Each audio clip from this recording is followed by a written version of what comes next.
नमस्कार। Seat scanner के साथ मैं राकेश रंजन। सीट स्कैनर में हम बिहार विधानसभा की सीटों को बारी बारी से स्कैन कर रहे हैं, आपको बता रहे हैं कि उस विधानसभा सीट का इतिहास क्या है, इस बार दावेदार कौन कौन है और यहां का जातीय समीकरण क्या है, वो किसको सपोर्ट करता हुआ दिख रहा है। तो आज हम जिस सीट को स्कैन करेंगे वो फिलहाल बिहार में हॉट सीट के रूप में देखी जा रही है। यह सीट नवादा की है, जहां पर कि मुकाबला बहुत कांटे का होने वाला है और इसलिए भी क्योंकि जो यहां के पूर्व विधायक हैं राजबल्लभ प्रसाद यादव, वो उनकी जो है वो रिहाई हो गई है।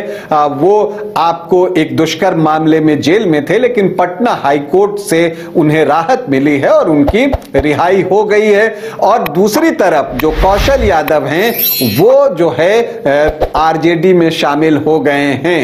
तो ये जो दो परिवार है नवादा में, इनके बीच एक राजनीतिक द्वंद्व जो है वो देखने को मिलता रहा है।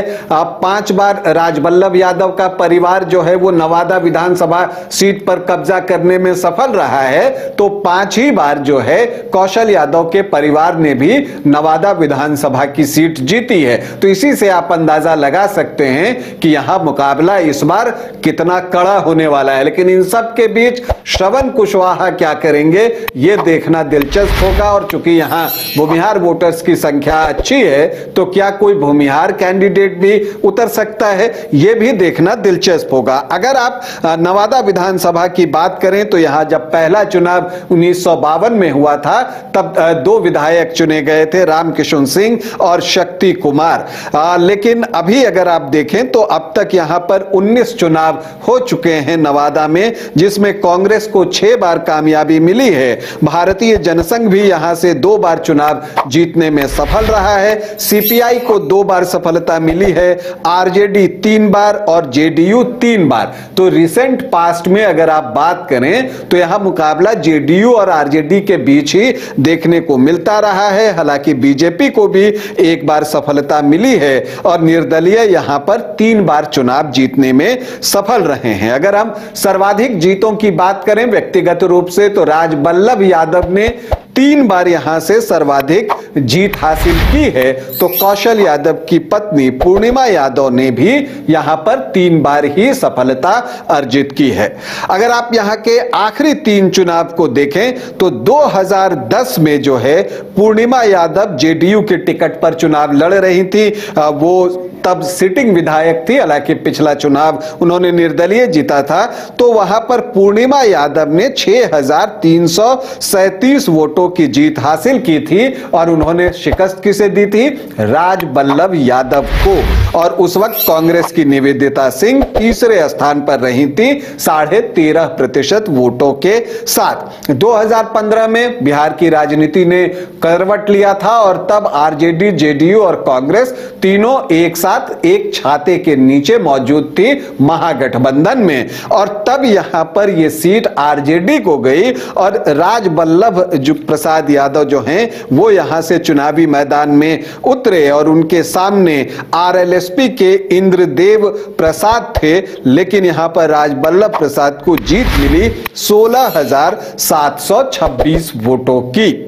लेकिन इन सब के बीच कानूनी पचड़े में फंसे राजबल्लभ प्रसाद, आरोप उन पर लगा दुष्कर्म का, सजा हुई, तो इस वजह से उनको जो है ये सीट छोड़नी पड़ी। और जो बाई इलेक्शन हुआ 2019 में, वहां पर कौशल यादव ने जीत हासिल की और उन्होंने श्रवण कुशवाहा, जो कि तब निर्दलीय चुनाव लड़ रहे थे, उनको शिकस्त दी थी। लगभग 10,000 से ज्यादा वोटों से कौशल यादव की जीत हुई और यहां हब के धीरेन्द्र कुमार मुन्ना भी प्रत्याशी थे। लेकिन जब 2020 में चुनाव हुआ तो राजबल्लभ यादव की पत्नी विभा देवी यहां से लालटेन के चुनावी निशान पर चुनावी मैदान में उतरी और उनके सामने तब सिटिंग विधायक कौशल यादव थे और श्रवण कुशवाहा भी निर्दलीय ताल ठोक रहे थे। तो यहां विभा देवी को जीत मिली और दिलचस्प यह रहा कि कौशल यादव तीसरे स्थान पर चले गए और श्रवण कुशवाहा जो हैं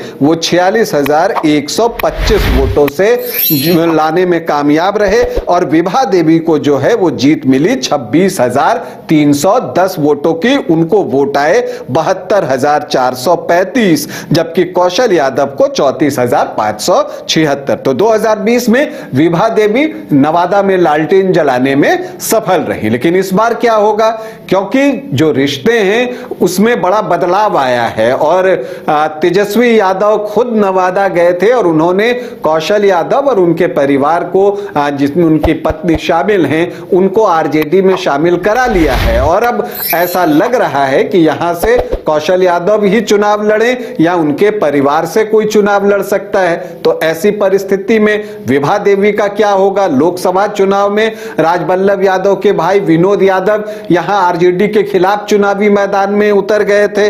तो अब ऐसी परिस्थिति में दिखता है और अब राजबल्लभ यादव जो है उनकी रिहाई हो गई है, तो यहां पर अब मुकाबला कांटे का होगा, क्योंकि अब राजबल्लभ यादव भी चुनाव लड़ सकते हैं। तो यह देखना दिलचस्प होगा कि राजबल्लभ यादव किसके साथ जाना पसंद करते हैं। क्या वो जेडीयू में जाएंगे या किसी अन्य पार्टी का दामन थामेंगे, एलजेपी या हम सेकुलर की तरफ भी वो देख सकते हैं। यह देखना जो है वो दिलचस्प होने जा रहा है। लेकिन प्रत्याशी इन्हीं दोनों परिवार में से कोई होगा, दोनों महागठबंधन से भी और इधर एनडीए फोल्डर से भी ये ऑलमोस्ट जो है कंफर्म दिखता है। तो यहां पर आप समझिए कि संघर्ष जो है वहां पर चुनावी संघर्ष में रण नहीं होगा, यहां महाभीषण रण होने वाला है। और ऐसी परिस्थिति में यह भी देखना है कि श्रवण कुशवाहा क्या करते हैं। इन सब के बीच जो है यहां पर चूंकि भूमिहार जाति के वोटर्स अच्छे हैं, तो डॉक्टर अनुज कुमार वो भी जनसंपर्क कर रहे हैं, वो किस तरफ से खड़े होते हैं यहां पर। इसीलिए जनसुराज महत्वपूर्ण हो जाता है, क्योंकि देखिए गठबंधन तो दो ही हैं, एनडीए और महागठबंधन, तो प्रत्याशी यहां ज्यादा हैं और बड़े प्रत्याशी हैं और दमदार प्रत्याशी हैं। आप राजबल्लभ यादव के परिवार को कह लीजिए, कौशल यादव के परिवार को कह लीजिए, ये दो हो गए। श्रवण कुशवाहा दमदार प्रत्याशी हैं, यहां पर अनुज कुमार वो दमदार प्रत्याशी हैं। तो प्रत्याशी ज्यादा हैं और पार्टियां जो है वो कम पड़ रही हैं। तो ऐसे में जनसुराज किसे प्रत्याशी बनाता है यहां पर और किस जाति से बनाता है, वो बहुत महत्वपूर्ण होने जा रहा है। अगर यहां का जातीय समीकरण आप देखिए तो यहां पर जो अनुसूचित जाति के वोटर्स हैं उनकी संख्या अच्छी है, 21.38% जो है उनकी संख्या है। मुस्लिम भी अच्छी संख्या में यहां पर हैं, 14.8% और यादव 16 से 17%। तो जो MY बनता है वो 31 से 32% के आसपास का बन जाता है। अब ये जो MY है, चूंकि दो यादवों के बीच जो है भिड़ंत हो सकती है, जिसकी की संभावना है, राजबल्लभ यादव का परिवार और कौशल यादव का परिवार। तो क्या यहां पर Y वोट, चूंकि दोनों यादव जाति से हैं, क्या यादव वोटों में सेंधमारी होगी, बंटवारा होगा, और बंटवारा होगा तो किसको कितना हिस्सा मिलेगा, यह देखना दिलचस्प होगा। हालांकि बंटवारा तो होगा, लेकिन किस रेशियो में होगा यह महत्वपूर्ण है, क्योंकि यह हो सकता है कि यादव तेजस्वी यादव को देखकर राजद को वोट करें, लेकिन जो नवादा का इलाका है वहां राजबल्लभ यादव की अपनी पैठ है और अब वो बाहर रहेंगे, वो खुद चुनाव प्रचार में रहेंगे। तो ऐसी परिस्थिति में कितने वोट वो अपनी तरफ यादव जाति के ला पाते हैं, इस पर बहुत कुछ निर्भर करेगा। इसके अलावा यहां भूमिहार की हम बात करें तो 14.5 से 15.5% के आसपास भूमिहार जाति के वोटर्स हैं। ब्राह्मण और राजपूत मिलाकर बमुश्किल 2-3% होंगे। तो सामान्य जाति के वोटर्स 17 से 18% हैं।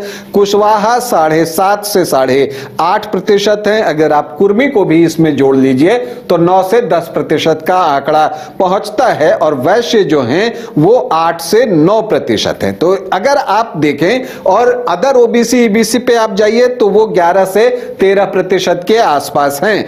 तो MY आपको यहां पर दिखता है 31-32% का, जो एनडीए को वोट करने वाली परंपरागत रूप से जो जातियां हैं वो 34 से 35% के आसपास, लेकिन यहां पर जो निर्णायक फिर हो जाएंगे वो अनुसूचित जाति और अदर ओबीसी ईबीसी, चूंकि वो संख्या बहुत ज्यादा है। तो वहां पर ज्यादा बड़ा हिस्सा कौन निकाल कर ले जाता है उसी पर नवादा का परिणाम निर्भर करेगा। लेकिन यहां पर राजबल्लभ यादव और कौशल यादव, और एक तरह से आप यह भी कह सकते हैं राजबल्लभ यादव वर्सेस तेजस्वी यादव का एक मुकाबला है। तेजस्वी यादव भले चुनाव न लड़े, लेकिन उनकी पूरी कोशिश होगी कि राजबल्लभ यादव को यहां पर शिकस्त देनी है। तो एक दिलचस्प मुकाबले की उम्मीद नवादा विधानसभा क्षेत्र में। अभी आपसे अनुमति चाहेंगे, इजाजत दें, नमस्कार।